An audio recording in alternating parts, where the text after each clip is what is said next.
Shalom. Welcome to Teshuvah Bible Studies. My name is Van, and today I wanted to practice some calligraphy. I haven't created a video in a couple of weeks because work has been so hectic.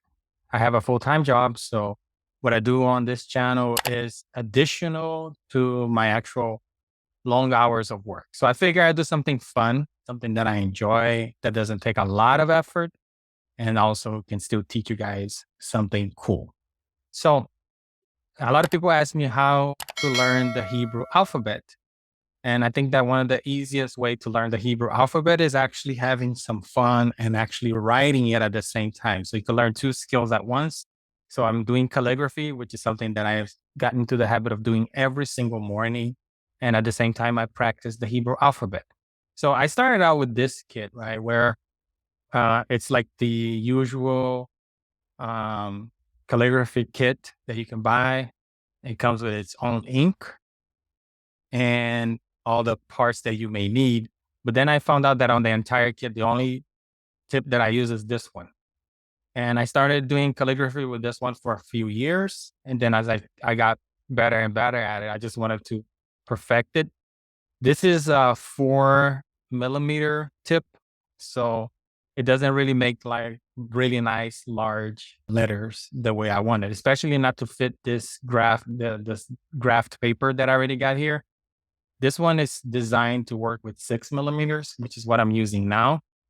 Now, the cool thing about this pen is that not only is it 6 millimeters, which fits perfectly on the graph here, but it also has an ink container. So what I normally do is just fill the ink container. So it works almost like a regular pen, right? You don't have to like dip the ink, dip the tip into the ink every time you finish writing a letter. And of course, gravity still exists. So I use the cheapest possible Indian ink while I'm still learning and practicing. So I just buy this. I refill that container every time. And then I literally could just write, right? So I made this one as a practice line, which I'm going to show you guys. So the technique that I've learned by watching other YouTube videos as well is that the most important part is the angle. So if you hold the tip at the correct angle, which I believe is 23 degrees or something like that, you get used to it. It's a little bit more of an angle than this graph is designed for. This is actually for English calligraphy, but we're doing Hebrew calligraphy. So you just basically go a little beyond that line right there and you get used to it. At some point, you start doing it on its own naturally. And a full Hebrew letter usually goes from this square to this square. And like I said, this angle, 6 millimeters, is perfect because it basically covers the entire line. And of course, this once you start getting the ink flowing, you basically you could draw and you can see that that fits perfectly. That's 6 millimeters right there. So that's actually perfect for this graph paper. Now, Hebrew is read from the right to the left, but it is written from the left to the right like every other alphabet. So you start, let's say I'm doing an aleph, which is the first letter of the Hebrew alphabet. So you'll start, let's say I'm doing an aleph, right? So again, I'll do a little bit of an angle past the angle that I see right here. And then just draw down all the way to the bottom. And this is where you get that little nice tip, right? Because when you have this type of pen, it has that thin design and the thickness, which makes the letters look so much nicer, right? So having the thin and the thickness is what makes the letter look nice. So that's your aleph starting right there. And then, of course, there's different ways of doing it, but I like this style. And you just choose the style you like, and then you stick with it, right? So I like this style of an aleph, but there's so many different variations of an aleph that you can do. So you could do, some people do this aleph. That's nice too. Some people would do something like this, and there's different variations, right? So you could do like that, and then like that, which is different than that one. This one's like a backward stroke. And then some people actually do the straight line on all three, like that. So there's just so many different variations. You pick the one you like the most and you practice that line, that variation, which for me is this one, right? Even though it doesn't look that nice over here, but it was my first try here. So, and you can see here that this is where you get that difference in thickness, right? You get that 6 millimeter thick line and then the thin line when you go at that angle. And that's what makes it stand out and look really nice. I'm going to cover this one so that it doesn't dry up again. And then of course you have this one is, I think 8 millimeters. If I'm no, this is actually 12 millimeters. So if I was doing this one, I would take up twice as much space, right? Because you want that's why I said this 6 millimeter is perfect for this paper because it's not only the perfect size here, but it's also the perfect height to get the full letter. And then if I was doing this one, I would have to take up twice as much space. So I was like, start down over here and do that, right? And I'm not doing it right now because this one, I don't have the ink reservoir, so I actually have to dip it into the ink, which I'm not ready for that one because I would have to have a different container where this would actually fit and I would be able to make a letter twice as big as this one with this. And then we have the big one, right? The real big one. If you want to do a huge signs, this one is 18 millimeter. And usually like that would take up like this whole, like if I wanted to do a huge olive taking up the entire page, I would use this one, which looks really nice. Especially when you're doing like large signs or larger portraits or whatever. Like when we're doing Katuba, for example, sometimes they do the big one and then they use the smaller ones around it. It's really nice. And this guy, don't get me wrong, I'm I'm I'm okay, right?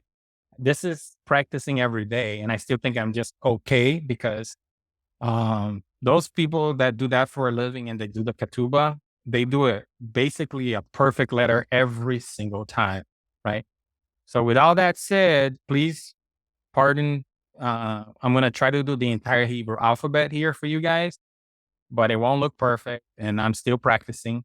But this will give you hope that you too can achieve this, and you can start. Trust me, this is still a lot better than when I started. When I started, nowhere near as nice as this one.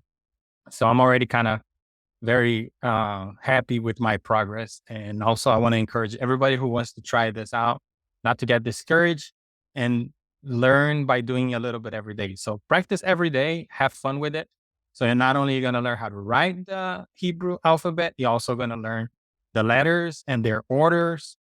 And that's how I kind of was able to memorize the Hebrew alphabet at the same time while learning how to write it. So let me go ahead and do it down here. And I mark these because I need 2 lines, 2 full lines to do it. So the first letter, I just did it, but I'm going to do it again here in order. And it's going to be your Aleph. So, and of course, every time we stop using it, the flow kind of blocks up. So hold on, let me wet it and get it ready. Again, this was obviously unrehearsed. So I'm just having fun and doing it. So let's go ahead and do the Aleph. So again, at an angle a little bit more than the paper is. And you got to take it all the way to the bottom. And then, like I said, I like this Aleph variation. So that's the one I'm going to do. And that's my Aleph. Okay. The second letter of the Hebrew alphabet is the Beit. And you notice also that I usually try to take 2.5 squares sideways. So I try to keep the letter size consistent. So the Beit will be about 2.5 letters. So I go start at the third box, same angle, and then that's the Beit. So I will, and then bring it down at an angle. So you see how you get that thinner line, and then the bottom, and the bottom passes the bottom passes that vertical line. So that's your Beit. And then the third letter is the Gimel. So the Gimel is actually a little thinner. So I'll start a little closer. I do the base, down, angle, and then I do the little leg that connects. And there you have your Gimel. The next letter is the Dalet. And the Dalet, you can do, again, there's also some variations. I like this variation right here. So again, I would start here, do a straight across. And then a lot of people just do a straight line. I like to do this because it just looks nicer, almost like a tear falling off the straight part. And this is Also, a lot of the ways that many people do the vibe, which I'm going to do in a little bit. So now we have a hey. The hey is similar. So you do the straight line, and you can see that most of these letters have a similar pattern, a similar design, right? And then I do the little leg on the bottom, and then the hey doesn't connect. It has like a little window, so it doesn't connect to the top. So I do a smaller version of that, and that's your hey. Okay, and then we'll do the vav, the sixth letter. The vav is just the head like that, and then, like I said, you do that nice tear shape. And again, it's very easy. It takes a lot of practice. But once you start getting like the same type of design, right? You see that a lot of them have the same pattern, right? Like you have the same top. So once you learn one letter, you usually get really good at the other one. Next one is the Zion, and the Zion is, and my ink is drying. So the Zion is a smaller version of like a Dalit, right? Of the delta, of the Dalit. So basically now you just do that. So that's a Zion. So it almost looks like the same as the Dalit, but it's the shorter top. And then the hay is a lot like, I'm sorry, the het is a lot like the hay, but the two legs connect. So the next one is the het. So the het is similar to the hay, but then the both legs connect to the top. So it's like this one, but both legs connect to the top. Then we have this one is very different. It's one of my favorite letters because it's so different, and that's the tet. And the tet is the ninth letter, and basically it's a small top part, just like the vowels. But then you do the little line on the bottom, and you extend it a little bit, right? And then you go from the other side, you do a thin letter and a round connection. That's really cool letter. That's your tet. The easiest and fastest letter is the yod, the 10th letter, and it's the floating letter. It's the only letter that doesn't touch the bottom. It's connected to the spiritual things or thoughts, or it is the smallest too. So it's like the begin. All letters kind of have like a yod in them. So it's just very simple like that. There's your yod, and I'm sorry that the camera keeps going out of focus. All right, so the next letter is the kaf. Now, the kaf is the first letter that has two variations. It has the kaf, the regular kaf, and the kaf sofit. Now, sofit just means and in Hebrew. So if that letter is at the end of a word, it has a different form, okay? So the kaf looks like a backward C almost. So the kaf is like this. And again, I don't know, maybe I'm running out of ink. Sorry, hold on. Let me check ink reservoir. I just put ink, but possibly potentially be running out of ink array. Again, remember, normally you would have to keep dipping your pen into the ink reservoir. So this is still a plus. So the path is basically look like a backward C. So again, you do that top section, but now you pull, it's almost like a long yard. You put it all the way down, and then you connect it with the bottom. So the bottom, again, you put that same angle, you go from the bottom to the top, and that's how you get that nice thin connecting line there. Now the kaf sofit is basically the same thing, but it extends below, and so you do the top first, exactly the same way. But then the bottom, you're gonna do like a little the connection like that, and then you just extend the leg onto the bottom. So it's the first letter that touches the bottom, and there's one letter that goes from the top, which is the lamed, next letter. So the next letter is the lamed, which is basically our L sounding letter. And again, it started the same exact way as the kaf, okay? And you also connect the bottom the same exact way. But now, instead of extending The bottom part, you're going to extend the top, right? So this is the first letter that extends to the top. So you go like that, and then you just connect. So that's your lamed. Okay. And then you have the nun, which is our N. The nun is basically a short version. It's almost the same as the gimel. So you do the same thing as the gimel, but you connect the bottom. So short on top. Okay. Go down and extend it. But then the bottom part, you actually connect it. So that's your nun. The nun is the second one that has a sofit. And again, when I say sofit, it just means final form. And it's basically the same thing, but it extends all the way to the bottom. So you do that, and it's like a long valve, right? So you just go all the way down instead of just stopping there. That's a nun sofit. Okay, so that's why I created two rows, because we need the other row to continue the alphabet. So the next letter is the sameh, which is one of the S sounding letters in the Hebrew. And it's basically, it looks like a shield almost. So I do the straight part. And then I go from the other side and I go down, and then I connect it back up. Very beautiful. Another one of my favorite letters. And then we have the ayin. And the ayin kind of looks like a Y. And basically it looks like a Y, like I said. So you do a little variation of the yod almost. And then you do another one, because you're going to connect them. And then you extend it down. And then this one also goes a little bit below. So you start at the bottom here and you go backwards and you connect them. And then you connect these. So you go. Beautiful. Looks like a Y almost, but it's a. And then we have another letter that has a sofit, and this is the pay. And the pay has the P or the F sound depending on the dagesh. And it looks like this. You start it as if you're doing a kaf. Okay. And then you connect it the same way as a kaf. So basically, you started out as you were doing the kaf. You connect it at the bottom, but then you do a little, almost look like a G. And that's your pay. Okay. And the pay sofit is the exact same thing.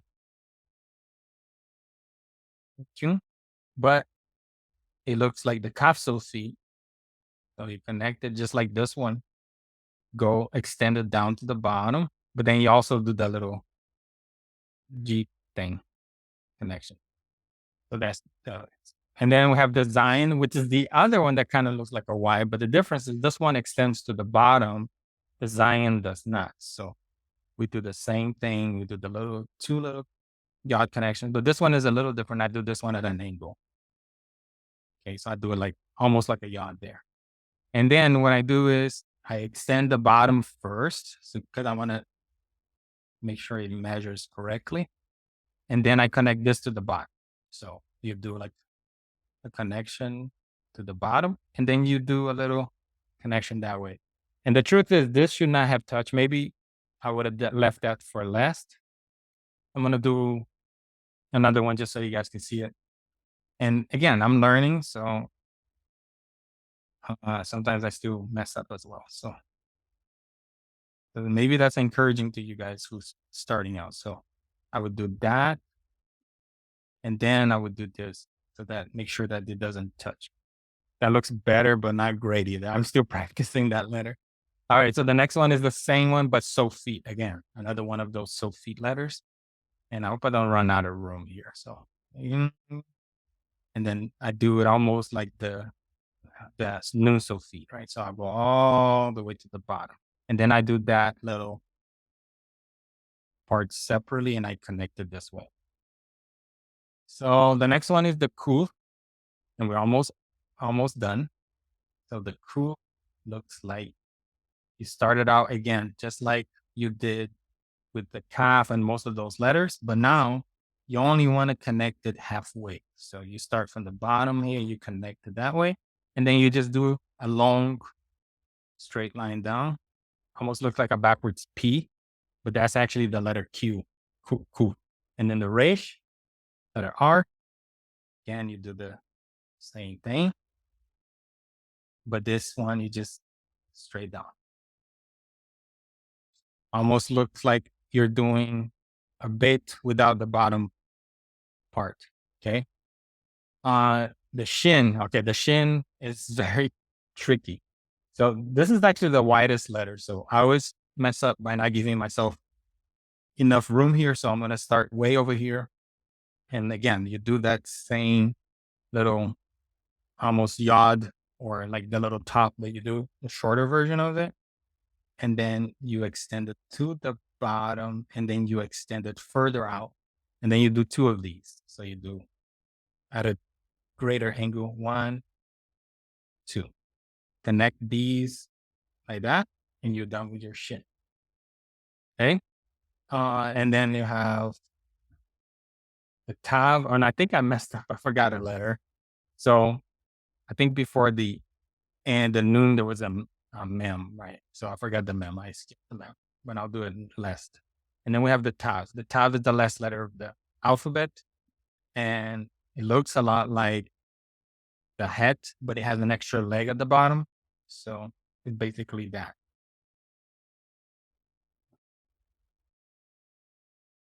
Okay.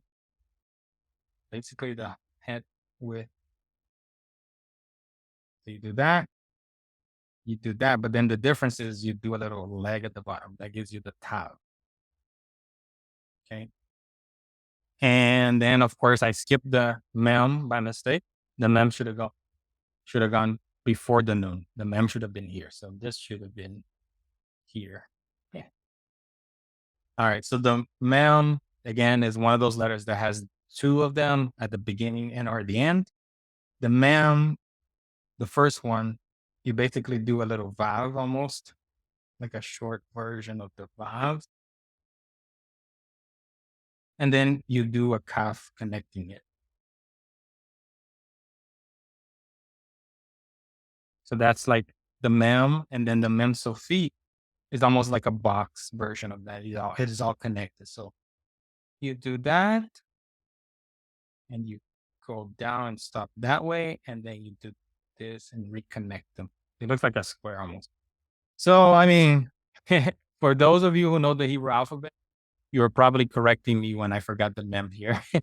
You forgot the mem. You forgot the mem. But anyway, I think for practice sake, it's okay to make mistakes. And I mean, it took me a long time to even get this good, but I do it. I try to practice every day. I write the entire alphabet once or twice, sometimes 3 times in the morning. And not only am I getting better at the calligraphy part, but that's how I remembered and learned the Hebrew alphabet. So I hope you guys take up the challenge and practice yourselves, and remember to have fun. And it's okay to make mistakes. I made a couple of mistakes even on this video. No problem. It's okay to make mistakes as long as you're having fun and learning. Okay. So with that, Shavua Tov, Shalom. Have a good week. Have fun.